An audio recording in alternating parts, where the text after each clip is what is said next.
আয় নবীর উম্মতরা আয় রে তোরা ছুটে ছুটে আয় শাহনাজ ভাইয়ের মুর্শি খুলতে ও তোরা ছুটে ছুটে আয় ফুলে আর ফলে ভরা পহলি মুমিন তোরা ফুলে আর ফলে ভরা পহলি মুমিন তোরা ও গই কলমার ভেদ বুঝিলে ও গই কলমার ভেদ বুঝিলে আল্লাহ পাওয়া যায়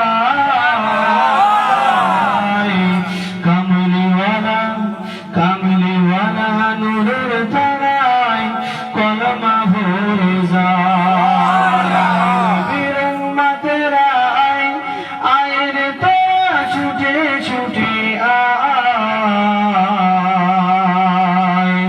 আয় নবীর উম্মতেরা আয় রে তোরা ছুটে ছুটে আয়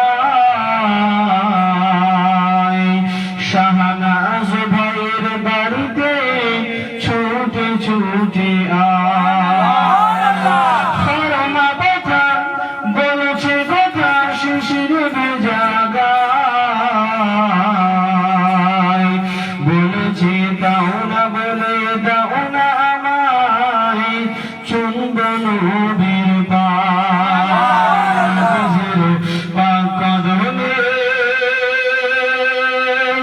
যদি চুমবার সুযোগ মেলে নবীজির পাক কদমে যদি চুমবার সুযোগ মেলে ওগো এই সুযোগে মধুর জীবন ওগো এই সুযোগে মধুর জীবন ধন্য হয়ে যায় কামলিওয়ালা নূরের তারায় কলমা ভরে যায় নবীর উম্মতেরা আয় রে তোরা ছুটে ছুটে আয় নবীর উম্মতেরা আয় রে তোরা ছুটে ছুটে আয়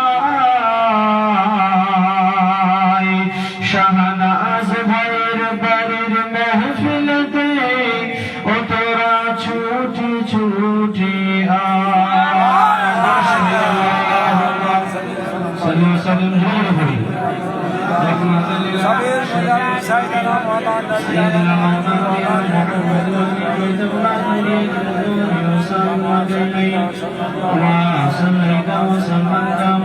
وبارك ورحمت على سيدنا إبراهيم وعلى آل سيدنا إبراهيم إنك حميد مجيد الحمد لله সমস্ত প্রশংসা সেই মহান আল্লাহ পাকের দরবারে জানাই যে মহান আল্লাহ পাক আমাদেরকে ভালোবেসে মহাব্বত করে জামানার মুর্শিদ আল্লামা সুফি মুফতি আজান গাছি রহমাতুল্লাহ আলাইহির হুকুম প্রাপ্তের মজলিসে আমাদের প্রত্যেককে আসার মতো তৌফিক দান করেছেন সেজন্য করে সকলেই জবানটা ছেড়ে দিয়ে উচ্চ আওয়াজে শুকরিয়া আদায় করি পড়ি আলহামদুলিল্লাহ মাশাআল্লাহ এরকম আওয়াজ রাখবেন তো ইনশাআল্লাহ দিনের বেলা তো ঘাবড়াবার কি আছে হবে তো ইনশাআল্লাহ নাকি কারণ আমি জানি আপনাদের ময়না এলাকায় যে হারে মজলিস হয় আমাদের 24 পরগনায় হয় না আপনাদের ময়না এলাকায় যে হারে মজলিস হচ্ছে আমাদের 24 পরগনা মানুষের বিরক্ত লেগে যেত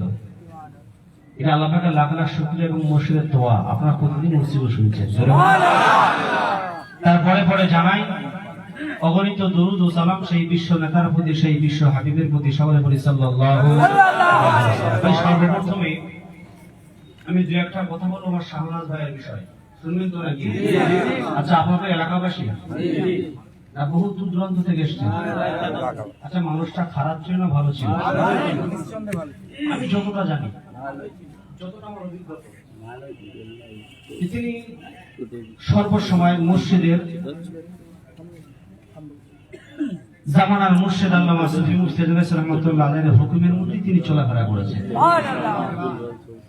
আমি এটুকু খবর নিয়েছি বা এটুকু আমি জানি যে তিনি ভাইজানের সঙ্গী ছিলেন। জোরে বলুন। দুনিয়াতে আপনি যার সাথে বেশি মহাব্বত রাখবেন তার সাথে তার হাসান নাসর হবে। আপনি যদি চোরের সাথে মহাব্বত রাখেন আপনার খাতায় কিন্তু চোরের নামে খাতায় উঠে যাবে, ঠিক না? ঠিক। আপনি যদি মদ্যপানের সাথে, জুয়াখোরের সাথে, জেনাখোরের সাথে আপনি যদি সঙ্গী হন, আপনি যদি তাকে সাথী বানিয়ে নেন, আপনাকে ওই খারাপ খাতায় নামটা উঠবে। আর আপনি যদি আল্লাহ ওয়ালার সাথে সহবাদে থাকেন, কামেলিনদের সাথে থাকেন, ভালো মানুষের সাথে যদি থাকেন, আপনার ভালো মানুষের সাথে ভালো মানুষই আপনার লকাব দেবে। জোরে বলুন। আচ্ছা, আপনারা কোনদিন ভেবেছিলেন যে শাহনাজ ভাইটা খুব জোর হলে 50-55 হবে, ঠিক না? অত হবে। আমি সত্যি কথা মানুষটাকে শুধু ছবিতে দেখেছি। মানুষটার বয়স খুবই হালকা। তাহলে আপনারা কি ভেবেছিলেন যে এই মানুষটা এই এত কম বয়সে তিনি বিদায় নেবেন? ভেবেছিলেন? ভাবেননি। তাহলে আমি আপনি যাব না এর কোনো গ্যারান্টি আছে? যে আমি আপনি যেতে যাব না বা 70-80 পার হবে এর কোনো গ্যারান্টি আছে? আমার ভাইজানেরা একটু গভীর মনোযোগ দিয়ে শুনে রেখে দিন বাবা। আল্লাহ তাআলা পবিত্র কোরআনে ঘোষণা করে দিলেন, কুল্লু নাফসিন যায়িকাতুল মাউত। ও ভাইজানেরা, ও জওয়ানেরা, যুবকেরা, ও আমার মুরব্বিয়ানেরা, আল্লাহ তাআলা বলেন, ও দুনিয়ার মানুষেরা, তোমরা শুনে রেখে দাও, জেনে রেখে দাও, আমি আল্লাহ পাক মহাগ্রন্থে তথাপিত আল কোরআনুল কারীমে আমি আল্লাহ পাক ঘোষণা করে দিলাম, কুল্লু নাফসিন যায়িকাতুল মাউত। পৃথিবীর জমিনে যার মধ্যে আমি আল্লাহ জান দিয়েছি, যার জান আছে, একদিন না একদিন ওই মানুষটাকে দুনিয়া থেকে বিদায় নিতে হবে। ও ভাইজানেরা, আল্লাহ পাক আল্লাহ তাআলা অপরাধের মধ্যে বলেন, যে দিনে, যে সময়ে, যে টাইমে আমি আল্লাহ পাক যার মৃত্যুটা নির্ধারিত করেছি, ওই দিনেতে, ওই টাইমে, ওই সময়ে 1 সেকেন্ড আগে নয় আর 1 সেকেন্ড পরেও নয়, ওই নির্ধারিত সময়ে মালাকুল মউত তার কাছে পৌঁছে যাবে, তার জানটা কবজ করে নেওয়া হবে। তবে কথা রয়ে গেল একটা জায়গায়। আল্লাহ পাক পবিত্র কোরআনে বলেন, আল্লাযী খালাকাল মাউতা ওয়াল হায়াতা লিয়াবলুয়াকুম আইয়ুকুম আহসানু আমালা। আল্লাহ পাক পবিত্র কোরআন পারা নাম্বার 29 সূরা নাম্বার 6 আয়াত নাম্বার 1 আল্লাহ পাক পরিষ্কার ভাষায় জানিয়ে দিয়েছেন। আল্লাযী আয়াত নাম্বার 2 আল্লাহ পাক পরিষ্কার ভাষায় জানিয়ে দিয়েছেন, আল্লাযী খালাকাল মাউতা, আমি আল্লাহ মউতকে সৃষ্টি করেছি, ওয়াল হায়াতা, হায়াতকে সৃষ্টি করেছি, লিয়াবলুয়াকুম, আমি আল্লাহ পরীক্ষা নেব, আইয়ুকুম আহসানু আমালা, তোমাদের মধ্যে কে ভালো কাজ করতে পারে। ও ভাইজানেরা, কোথায় গেল একটা জায়গায় যে মানুষটা দুনিয়া থেকে বিদায় নিল, 40 বছর হায়াত পেল, 50 বছর হায়াত পেল, এই 50 বছর হায়াতটা আমার আল্লাহ বলে, বান্দা দুনিয়াতে ছাড় দেব না, কবরে ছাড় দেব না, হাসরের মাঠেও ছাড় দেব না। আমি আল্লাহ পাক আল্লাহ তাআলা জাল্লা জাল্লা পরিমাণ বান্দা তোমার যে হায়াত দিয়েছিলাম, ওই হায়াত সম্পর্কে বান্দারে আমি আল্লাহ তোমার কাছ থেকে হিসাব নেব। ও ভাইজানেরা, আমি দুনিয়াতে যদি ভালো কাজের মধ্যে থাকি, আল্লাহ ওয়ালার সাহাবাতে থাকি, আল্লাহ ওয়ালাদের সঙ্গী হয়ে থাকি, 5 ওয়াক্ত নামাজের যদি সঙ্গী হই, উলামায়ে কেরামদের যদি সঙ্গী হই, আল্লাহ পাক ডাক দিয়ে বলবে, বান্দারে যাও যাও, চলে যাও, তুমি দুনিয়াতে যেমন নবীওয়ালা হয়েছিলে, নবীওয়ালাকে মহব্বত করেছিলে, আল্লাহ ওয়ালাদের মহব্বত করেছিলে, আমার রাসূলের তাবেদারি করে যারা চলেছিল, আমার রাসূলের যারা মহব্বত করেছিল, যার নাম দেওয়া হলো আল-উলামা কেরামদের মহব্বত ছিল। আমি আল্লাহ আজকে খুশি হয়ে বান্দা তোমার সাথে হাসর নাসর করাবো। তাহলে আমার যে শাহনাজ ভাই বিদায় নিয়েছেন, আমি যতটুকু শুনেছি আপনার তো লকআপ দিয়ে দিয়েছেন ইনশাআল্লাহ অলরেডি। নিঃসন্দেহে তিনি ভালো মানুষ ছিলেন। দেখবেন মানুষ যখন দুনিয়া থেকে বিদায় নেয়, আমরা কিছু কিছু মানুষ আছি সেই মানুষের কি নিয়ে সমালোচনা করি, কথা ঠিক না বেটে? ও মানুষটা ওরকম খারাপ ছিল, ওর জমি মেরে খেয়েছে, ও সুদ খেত। আজকে আপনাদের কঠোর ভাবে নিষেধ করে যাচ্ছি, যে মানুষটা মারা যাবে তার খারাপি নিয়ে কোনদিন আপনারা বর্ণনা করবেন না, করবো না তো ইনশাআল্লাহ।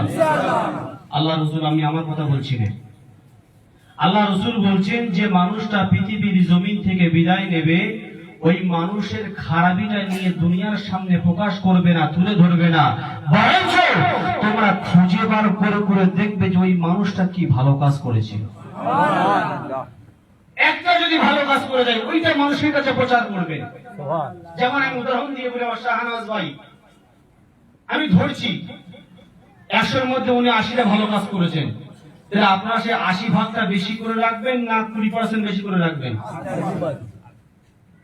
তাহলে আমাদের করণীয় কাজ হবে যে মানুষ খারাপ হতেই পারে, তবে তার খারাপি নিয়ে দুনিয়া থেকে চলে যাওয়ার পরে তার খারাপি নিয়ে বর্ণনা না করে বরঞ্চ ওই মানুষটা কি ভালো কাজ করে গেছে সেইটা সকলের জনসম্মুখে তুলে ধরবে ইনশাআল্লাহ। আমার বায়ানের লাইনটা কিন্তু অন্যদিকে আমার আমি পড়েছিলাম, কিন্তু ওই দুঃখের সাথে আমি কথাগুলো বলছি যে মানুষটার উদ্দেশ্য আজকে মাজলিস, সে মানুষটার কথা না বললে আমার নিজের খারাপ লাগবে। সেজন্য করে একটা কথা আমাদের চিন্তা করে রাখতে হবে, এই যে আমাদের শাহনাজ ভাই যিনি আমাদের কাছ থেকে বিদায় নিয়েছেন, আচ্ছা বলুন তো এনার অর্থবৃত্ত, টাকা পয়সা, ধন দৌলত কত আছে আমি জানি না, যাই থাক উনি 1 টাকার তো মালিক। আচ্ছা উনি কি কোনো টাকা পয়সা, ধন দৌলত কোনো সাথে করে নিয়ে গেছেন? নিয়ে যাননি। আর কবরে আমার টাকাও দেখবে না, সম্পদ দেখবে না, বিল্ডিং বালাখানা দেখবে না, গাড়ি বাড়ি দেখবে না, আল্লাহ পাক দেখবেন ওয়ামিলুস সালিহাত। জোরে বলুন সুবহানাল্লাহ। যদি কবরে টাকা পয়সার ঘুষ দিয়ে ছাড় পাওয়া যেত, মানুষ কি আর নামাজ পড়তো? কথা বলছেন না কেন? তাহলে আমার জামানার মুর্শিদ আল্লামা সুফি মুফতি আজম গায়সী রাহমাতুল্লাহ আলাইহি, তিনি সারাক্ষণ একটাই ডাক দিতেন না, বিনা কাজে 5 ওয়াক্ত নামাজ পড়ো, বিনা কাজে 5 ওয়াক্ত নামাজ পড়ো। আচ্ছা বলেন তো, আমরা সারাটা জীবন শুনে এসেছি বিনা কাজে 5 ওয়াক্ত নামাজ পড়ো, কজন করে হাত তুলে দেখাবেন? আলহামদুলিল্লাহ, আল্লাহ পাকের শুকরিয়া আদায় করি, সকলে বলুন আলহামদুলিল্লাহ। যারা পড়েন না তাদেরকে বলছি আমি, আমার মুর্শিদ আল্লামা সুফি মুফতি আজম গায়সী রাহমাতুল্লাহ আলাইহি, যিনি যে 5 ওয়াক্ত নামাজ বিনা কাজায় পড়ার কথা বলেছেন, আচ্ছা ইনি কি এই কথাটা নিজের মন গড়া বলেছেন? না, তার হুকুম এটা আল্লাহর। একটা মানুষ ধরো বেঈমান, ওই মানুষটা যদি ঈমান নিয়ে আসে, ধরুন 12টা কি 11টার সময় ঈমান নিয়ে এসেছে, ঈমান আনার পরে ওই মানুষটার ফরজ হলো যোহরের নামাজ আদায় করা। জোরে বলুন সুবহানাল্লাহ। আমরা তো মুসলমান নামাজই করি না, সারা জীবন শুনে আসছি নামাজ নামাজ, বিনা কাজায় 5 ওয়াক্ত নামাজ। আল্লাহ কোরআনে বলছেন ওয়াকিমুস সালাত, 80 জায়গায় নয় 83টি জায়গায় নামাজ কায়েম করো, নামাজ কায়েম করো। আজকে বাস্তব বিশ্বের প্রতিটি মুসলমান যদি একই প্ল্যাটফর্মে আসতে পারতাম, আমার মুর্শিদ যে ডাকটা দিচ্ছেন, আমার তো মনে হয় এই একই প্ল্যাটফর্মে, যেমন ধরুন আজকে এই মজলিসটা হচ্ছে, আচ্ছা শাহনাজ ভাই কি কোনো বেনামাজি ছিল? জোর করে বলতে লাগবে, আসতে বলেন তাই বলবো আপনাদের মধ্যে সন্দেহ আছে। শাহনাজ ভাই কি ঘুষখোর ছিল? সুদ করেছিল? বেনামাজি ছিল? আমি কি বলতে চাচ্ছি একটু ভালো করে বুঝবেন। এই যে একটা প্ল্যাটফর্ম আমার মুর্শিদ বেঁধে দিয়েছে, যে আপনি যদি একটা সৎ কাজ করতে চান, আপনার শর্ত হচ্ছে বিনা কাজায় 5 ওয়াক্ত নামাজ, কোরআন তেলাওয়াত, হালাল রুজি, তাকওয়া।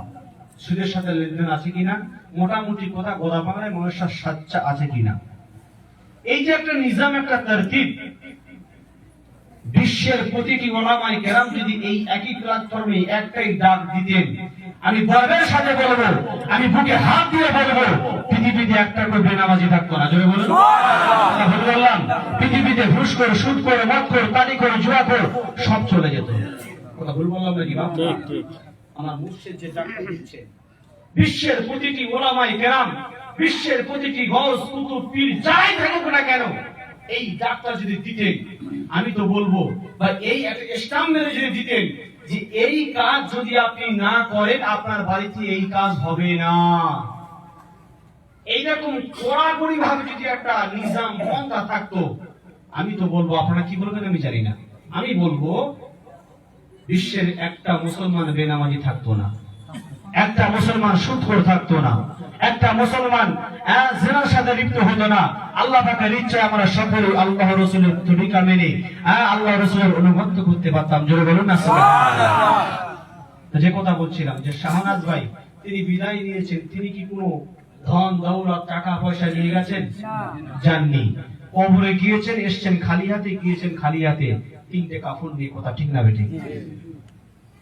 কবরে যদি টাকা দিয়ে, ঘুষ দিয়ে ছাড় পাওয়া যেত, কেউ কি আর নামাজ পড়তো?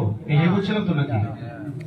আমার ভাইজানেরা একটু গভীর মনোযোগ দিয়ে শুনে রেখে দিন, দুনিয়ার জমিনেতে যতই তোমার অর্থ তালিকা থাকুক না কেন, যত টাকার সম্পদ থাকুক না কেন, যত টাকার মালিক হন না কেন, আল্লাহ বলে বান্দারে ওই অর্থগুলো তুমি যদি সঠিক জায়গায় ব্যয় করো আর ঈমান নিয়ে যদি কবরে আসো, ও আমার বান্দা তুমি শুনে রেখে দাও, শুনে রেখে দাও, কেন কবর হলো এমন একটা ঘাঁটি, কবর হলো এমন একটা জায়গা যার আমল যেমন থাকবে কবর তার সাথে তেমন ব্যবহার করবে। ঠিক কিনা? যদি বংশের বড়াই দেখিয়ে, বংশের মানে সুন্দর চেহারার বড়াই দেখিয়ে কবরে যদি ছাড় পাওয়া যেত, তাহলে আল্লাহর রাসূলের বেটি কলিজার টুকরা আম্মা জান ফাতেমা রাদিয়াল্লাহু তাআলা আনহাকে কবর তালি এই কথা কেন বলেছিল যে কবর আমি কাউকে চিনি না? কথা বুঝতে পারছেন আমার? ও ভাইজানেরা এই গভীর মনোযোগ দিয়ে শুনে রেখে দিন, আল্লাহ রাসূল আল্লাহ হাবিবের কলিজার টুকরা, কলিজার টুকরা সন্তান মা ফাতেমা রাদিয়াল্লাহু তাআলা আনহাকে যখন কবরের মধ্যে রাখা হয়, কবরকে বলা হলো ও কবর তুমি সন্তান হয়ে যাও, আজকে তোমার বুকে জায়গা রাখা হচ্ছে। যারা কিনা সৃষ্টি করলেন আল্লাহ পাক কোন কায়নাত সৃষ্টি করতেন না, ও কবর তুমি সন্তান হয়ে যাও, আজকে তোমার বুকে রাখা হচ্ছে।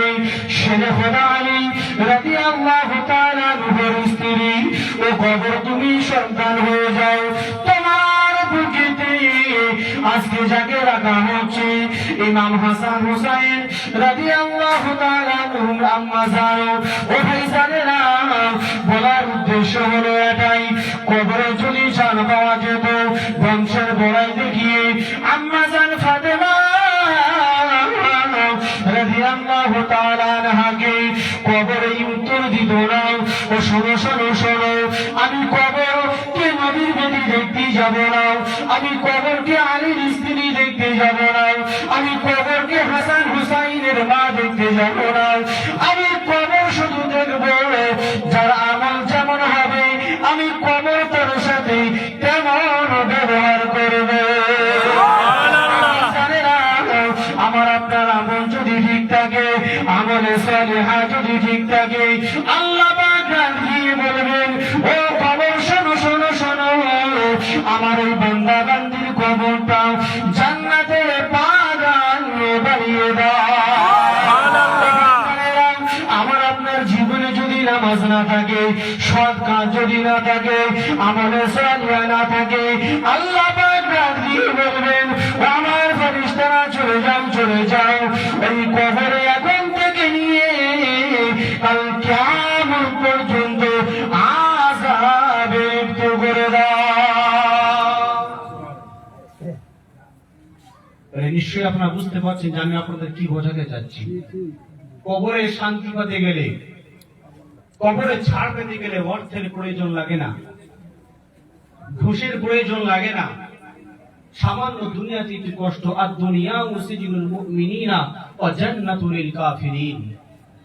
দুনিয়াটা হলো মুমিনদের জন্য কয়েদখানা আর অবিশ্বাসীদের জন্য জান্নাত। কিন্তু আজকে একটু চিন্তা করে দেখুন, ঘুরিয়ে নেই, আমরা মুসলমান দুনিয়াটাকে জান্নাত করে ফেলেছি, দুনিয়াটাকে জান্নাত বানিয়ে নিয়েছি। নামাজ নাই, রোজা নাই, হজ নাই, যাকাত নাই, আল্লাহর হুকুম নাই, রাসূলের অনুগত্য নাই। তাহলে আমরা নিজেকে আবার মুসলমান বলে দাবি করি, কি করে করতে পারি? আমার মুর্শিদ আল্লামা সুফি মুফতি জাঙ্গাসী রাহমাতুল্লাহ আলাইহি তিনি যে ডাকটা দিয়েছেন, বিশ্বের মানুষের কাছে ডাক দিচ্ছেন, বাবা বিনা কাজে 5 ওয়াক্ত নামাজ পড়ো। কি দরকার ছিল তো না? নিজের ধন দৌলত, আরাম আয়েশ, বিল্ডিং, বালাখানা, গাড়ি বাড়ি সব ছেড়ে দিয়ে, রাজপুত ছেড়ে দিয়ে, ওই বাগবাড়ির জমিনে আসার কি প্রয়োজন ছিল নাকি? কথা বলছেন না কেন? কোনো প্রয়োজন ছিল না। কিসের জন্য এসেছেন? আসলে চিন্তা করেছেন যে আমার রাসূল তিনি কি কাজ করে গেছেন? আমার রাসূল সারাটা জিন্দেগিটা এই উম্মতি মুহাম্মাদের জন্য ব্যয় করেছেন। জোরে বলুন সুবহানাল্লাহ। 63 বছর হায়াত পেয়েছিলেন। 63 বছর হায়াতে নিজের মেয়ের কথা চিন্তা করে নাই, হাসান হোসেনের কথা চিন্তা করে নাই। সারাটা জীবন আমার রাসূল এই উম্মতি মুহাম্মাদের কথা চিন্তা করেছেন। জোরে বলুন সুবহানাল্লাহ। এই মায়ের পেট থেকে পড়া থেকে শুরু হয়ে গেল আমার রাসূলের কান্না। আম্মা জান আমিনা রাদিয়াল্লাহু তাআলা আনহার পেট থেকে যখন দুনিয়ার জমিনে এসেছিলেন, তখন থেকে আমার রাসূলের কান্না শুরু। জোরে বলুন সুবহানাল্লাহ। আম্মা জান আমিনা রাদিয়াল্লাহু তাআলা আনহার মাতৃগর্ভে যখন রাসূল দুনিয়াতে এসেছিলেন, আম্মা জান আমিনা নিজ মুখে বর্ণনা করছেন যে আমার শিশু মুহাম্মদ সাল্লাল্লাহু আলাইহি সাল্লাম দেখলাম তিনি সিজদায় রত হয়ে গেছেন। জোরে বলুন সুবহানাল্লাহ। শুধু সিজদায় রত হয় নাই, আম্মা জান আমিনা বর্ণনা করছেন যে আমার শিশু মুহাম্মদ সাল্লাল্লাহু আলাইহি সাল্লামের ঠোঁটটা বিড়বিড় বিড়বিড় করে যেন কিছু একটা বলছে। জোরে বলুন সুবহানাল্লাহ। জোরে হবে না সুবহানাল্লাহ? খিদে পেয়েছে নাকি? খিদে পাননি তো? চলবে ইনশাআল্লাহ? বলেন চালাবো, না বলেন শেষ করব ইনশাআল্লাহ। তো আম্মা জান আমিনা তিনি দেখছেন যে শিশু মুহাম্মদ সাল্লাল্লাহু আলাইহি সাল্লাম মায়ের পেট থেকে দুনিয়াতে আসার সাথে সাথেই তিনি সিজদায় রত। শুধু সিজদায় রত নয়, আম্মা জান আমিনা নিজ চোখে দেখছেন যে শিশু মুহাম্মদ সাল্লাল্লাহু আলাইহি সাল্লামের ঠোঁটটা বিড়বিড় বিড়বিড় বিড়বিড় করে যেন কিছু একটা বলে। জোরে বলুন সুবহানাল্লাহ। আমার ভাইজানেরা একটু গভীর মনোযোগ দিয়ে শুনে রেখে বাবা। আম্মা জান আমিনা রাদিয়াল্লাহু তাআলা আনহা নিজ মুখে বর্ণনা করেন যে শিশু মুহাম্মদ সাল্লাল্লাহু আলাইহি ওয়াসাল্লাম যখন দুনিয়ার জমিনে শিশু মুহাম্মদ তিনি কি করলেন? সিজদায় রত হয়ে গেলেন। আমি আমিনা দেখতে পেয়ে গেলাম, আমি আমিনা দেখতে পেয়ে গেলাম শিশু মুহাম্মদ সাল্লাল্লাহু আলাইহি ওয়াসাল্লাম তিনি সিজদায় রত হয়ে ঠোঁটটা বিড়বিড় বিড়বিড় বিড়বিড় করে তিনি যেন কিছু একটা বলেন। আমিনা ওই আওয়াজটা শোনার জন্য, আম্মা জান ওই আওয়াজটা শোনার জন্য শিশু মুহাম্মদ সাল্লাল্লাহু আলাইহি ওয়াসাল্লামের কানটা নিয়ে আম্মা জান আমিনা কানটা নিয়ে শিশু মুহাম্মদ সাল্লাল্লাহু আলাইহি ওয়াসাল্লামের গালের কাছে লাগিয়ে দিলেন। ও ভাইজানেরা, আল্লাহ রাসূল আল্লাহর হাবিব দুনিয়ার কোনো কথা বলে না, দুনিয়ার চিন্তা করে না, দুনিয়ার কোনো বাক্য পড়ে না। আম্মা জান আমিনা বর্ণনা করেন আমার শিশু মুহাম্মদ সাল্লাল্লাহু আলাইহি ওয়াসাল্লাম সিজদায় রত হয়ে ঠোঁটটা বিড়বিড় বিড়বিড় করে উম্মতি উম্মতি বলে কেঁদে জারে জার হয়ে যায়। কি নবী পেয়েছি আমরা, যিনি কিনা মায়ের পেট থেকে পড়ার সাথে সাথেই আমাদের কথা চিন্তা করেছেন। জোরে বলুন সুবহানাল্লাহ। সিজদায় পড়ে উম্মতি উম্মতি উম্মতি বলে কাঁদেন। জোরে বলুন সুবহানাল্লাহ। এই ভাইজানেরা, আমি আপনাদেরকে বোঝাতে চাই জামানার মুসাফির আল্লামা সুফি মুফতি জাঙ্গাসী রাহমাতুল্লাহ আলাইহি কি দরকার ছিল বিল্ডিং বালাখানা ছাড়া? কোনো প্রয়োজন ছিল না। তিনি যদি মনে করতেন আমি একাই নামাজ পড়বো, একাই দান খয়রাত করব, একাই আমি যাকাত দেব, একাই হজ করব, করতে পারতো কিনা?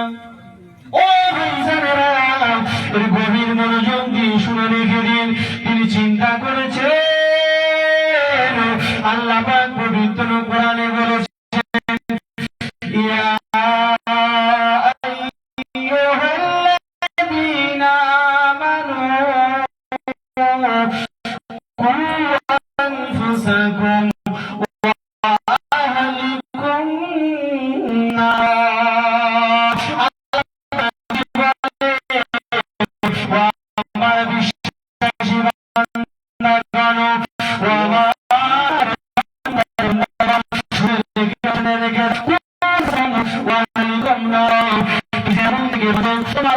পরিবারকে আগুন থেকে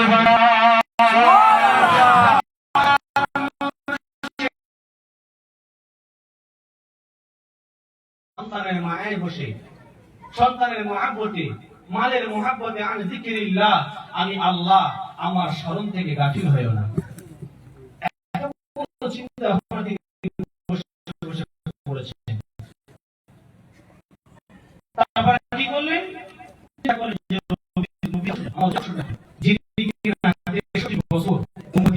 মুহাম্মাদের জন্য ফিরে যায়। তিনি পেয়েছেন, সারাদিন এমন কোন সেকেন্ড যায় নাই যে আমার রাসূল উম্মতের অর্থাৎ আমার ও আপনার কথা চিন্তা করেনি। জোরে বলুন সুবহানাল্লাহ। আর জামানার মুর্শিদ সেই নবী, সেই রাসূলের আদর্শিত। জোরে বলুন সুবহানাল্লাহ। একই